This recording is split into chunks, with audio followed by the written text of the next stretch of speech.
April 1945, Southern Germany, late evening. General Patton was riding back toward headquarters after inspecting forward positions. His route carried him past a field hospital, set up inside a converted German schoolhouse. Darkness was settling in. The sun had dropped below the horizon maybe 20 minutes prior. Patton's driver was about to pass the building when Patton spotted something on the ground near the entrance. He ordered the vehicle stopped, stepped out of the Jeep, walked closer. There were men lying outside the hospital, not sitting, lying on blankets spread over bare dirt in the cold April air. Patton approached them. 14 men, all wearing American uniforms, all wounded. Bandages wrapped around arms, legs, heads, blood soaking through gauze. Every single one of them, black soldiers. Patton turned his gaze toward the hospital behind them. The building glowed from within. Through the windows, he could see beds occupied by patients, medical staff moving between them. White soldiers inside, warm, treated, beds, medicine. Black soldiers outside, cold, ignored, dirt, nothing. Patton crouched beside one of the men, a corporal whose leg was wrapped in heavy bandaging. The corporal looked up, spotted 4 stars on Patton's helmet. His eyes went wide. "Sir, they said the hospital is full, sir." Patton glanced at the building again, then back at the corporal. "Full of what?" The corporal hesitated. "Patients, sir. White patients?" The corporal said nothing. He didn't need to. Patton rose to his feet, looked at the other 13 men stretched out in the dirt. Wounded American soldiers who had fought the same war, bled the same blood, and they were sleeping outside a hospital that had beds inside because of the color of their skin. Patton turned to his driver. Quote 3. Quote, the driver sprinted into the building. Patton remained standing with those 14 men, waiting in the cold beside them. A confrontation was building. Before we go further, subscribe. These are stories from World War II where the most critical battle wasn't against the enemy. It was against the people who were supposed to be on your side. The hospital commander was a major named William Hutchins, 12 years in the Army Medical Corps. He stepped outside, saw Patton standing among 14 black soldiers lying on the ground. Hutchins saluted. Patton did not return it. He pointed at the men in the dirt. "Major, why are these wounded soldiers lying outside your hospital?" Hutchins glanced at the men, then back at Patton. "Sir, the hospital is at capacity. We don't have beds available." Patton looked past Hutchins at the building. "How many beds in this facility, Major?" 40, sir." "How many occupied?" Hutchins paused. 38, sir." Patton let the silence hold. "You have 2 empty beds and 14 wounded men outside on the ground. Major, that's not a capacity problem. That's a decision." Hutchins began to respond. Patton cut him short. "Don't explain, Major. Just answer one question. Are these men outside because they're black?" Hutchins stared at the ground. "Sir, we have a policy regarding integrating the wards." "A policy?" Patton moved closer to Hutchins. "Major, I don't give a damn about your policy. I care about wounded American soldiers receiving treatment. And right now I'm looking at 14 Americans who aren't getting what they earned." He turned toward the hospital. Then back to Hutchins. "Here's what happens next. You bring every one of these 14 men inside, right now. You give them beds, treatment, everything the white soldiers inside are receiving." Hutchins objected. "Sir, the other patients, some of them won't tolerate being in the same ward as colored soldiers." Patton's voice dropped lower, quieter. A pause.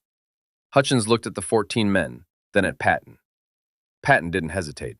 "Then make room. Discharge anyone who can walk. Put 2 men to a bed if that's what it takes. I don't care how you get it done, but these 14 men will be indoors, warm, and receiving care within 10 minutes. He checked his watch. "It is 7:30. At 7:40, I walk back through that door. If even one of these soldiers is still on the ground, you lose your command. Reassign to a latrine detail. Are we clear?"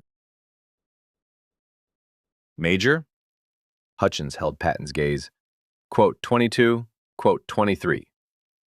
Hutchins turned and sprinted back into the hospital. Patton looked down at the 14 men on the frozen ground. Quote 24. One of the soldiers, a private with a bandage wrapped around his head, spoke up. Quote 25. Patton locked eyes with him.